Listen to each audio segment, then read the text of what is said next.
just bugging.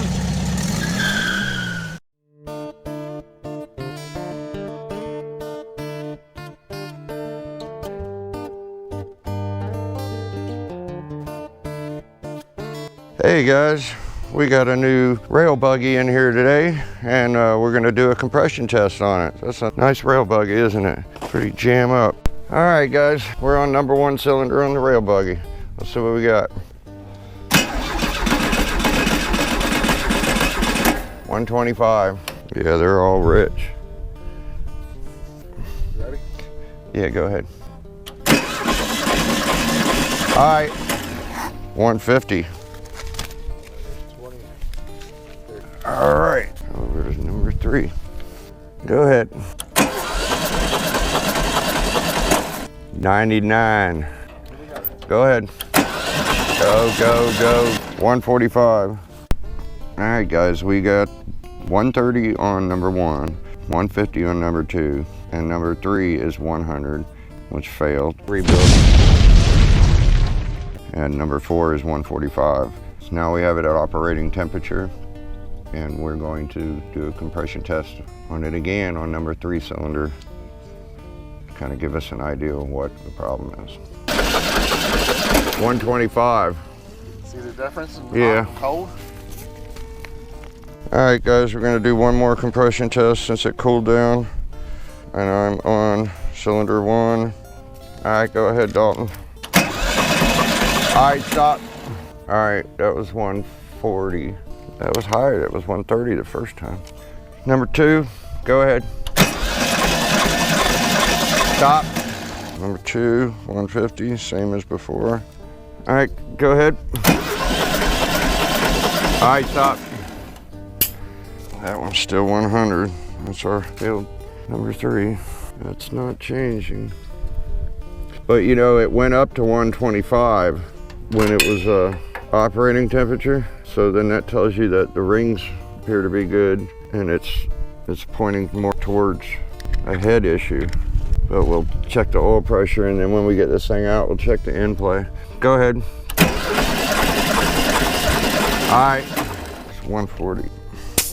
I think it's not necessarily a rebuild. It's probably something wrong with the valve on this side. All right, well, I'm gonna go get the gauge and put another gauge on here.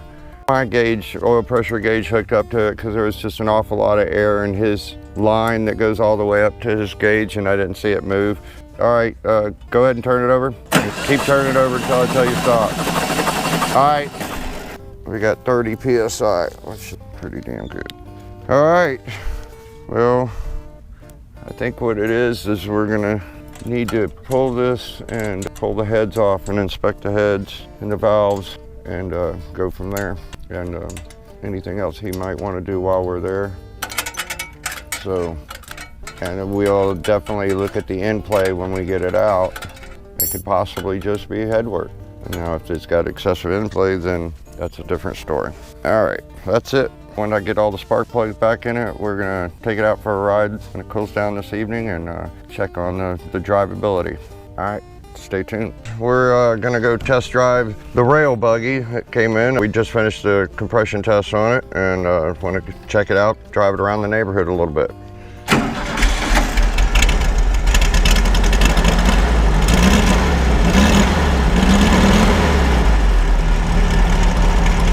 Let it warm up a little bit.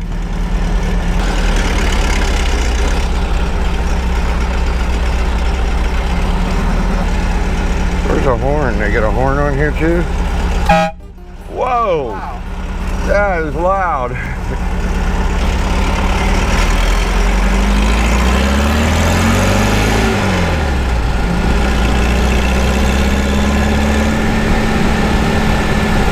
Pretty cool. Actually, first time I've ever driven a RailBuggy.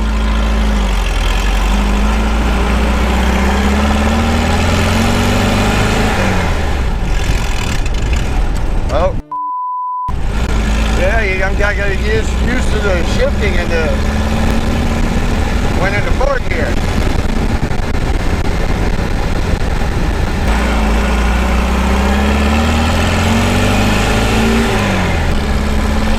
could use more horsepower.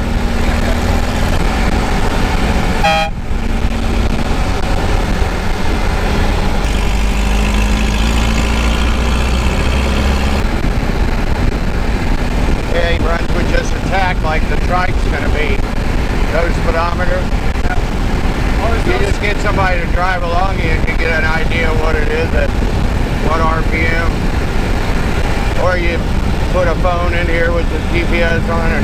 It needs a, like a, what they call it, a rag joint in this steering. There's no rag joint at all. It's just straight steering. You know what I mean? Like a rubber disc. It takes some of the shock out of the steering. It needs to have a little bit of play in it. Not necessarily play, but well, you definitely have to hold on to this when you're driving it on the asphalt versus dirt, I'm sure.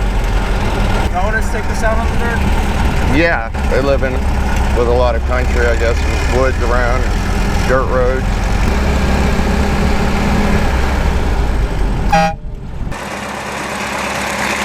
All right, not bad at all, but I mean, I can't get it up in, you know, third or fourth gear in the neighborhood, but sounds good. I'm sure the valves are a little bit out of adjustment. I can hear them rattle a little bit, but we'll know about that soon enough. How was it? Great. Well, that's the experience in the RailBuggy. We'll be pulling the motor tomorrow. So we'll be checking the end play when we get it out and then remove the heads and see what we got there and go from there. So stay tuned on the RailBuggy. Number 3 cylinder was 100. That was at a cold compression test, and at the hot compression test, it went to 125. So we feel pretty good that the problem is in the heads. But of course, we're going to check the end play also, because that could really determine which direction we go. Right now, I'm going to get it prepared to pull out, jack it up, and get this framing, this piece of the body rails off so I can remove the motor. So we can get it onto a stand and get it torn down to a long block, get these heads off.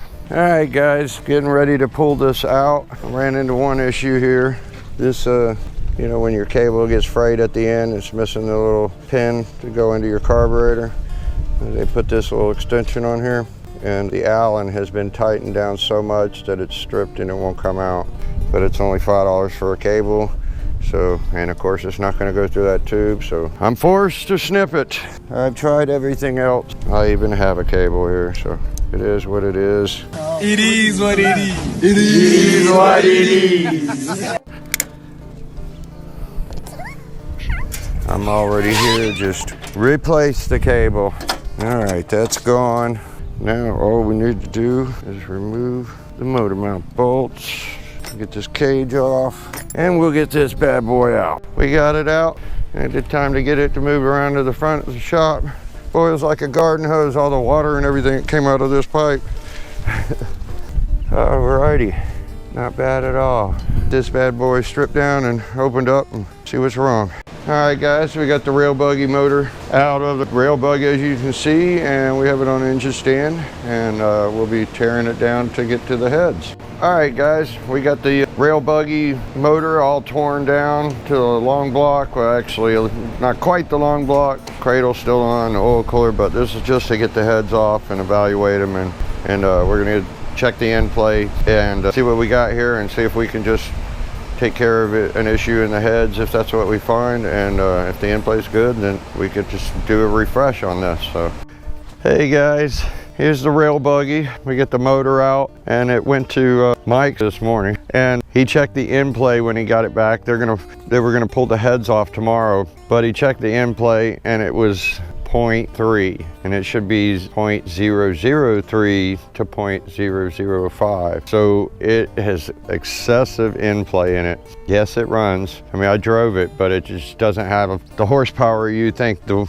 way this thing looks. It would have more horsepower, but it is wore out. And actually, Mike pulled the flywheel off of it, and I've never seen it before, but it's a dune buggy thing they did back in the day.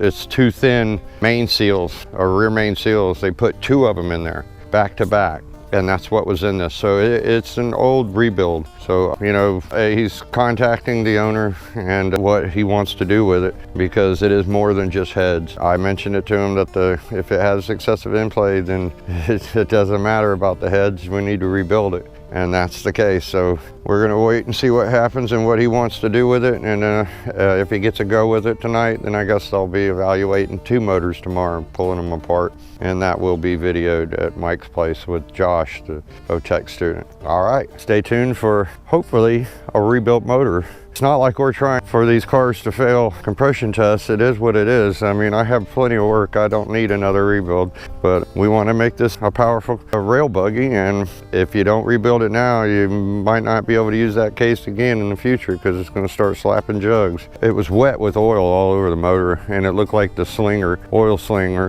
behind the pulley was causing that. But you know, kind of wore out. All right, stay tuned. Hey guys, it's Dalton. Thanks for watching this video. I hope you guys enjoyed this video. If so, leave a like, comment, subscribe, and have a just bugging of a day. Oh, and by the way, remember, we do have merch. Check the link down below.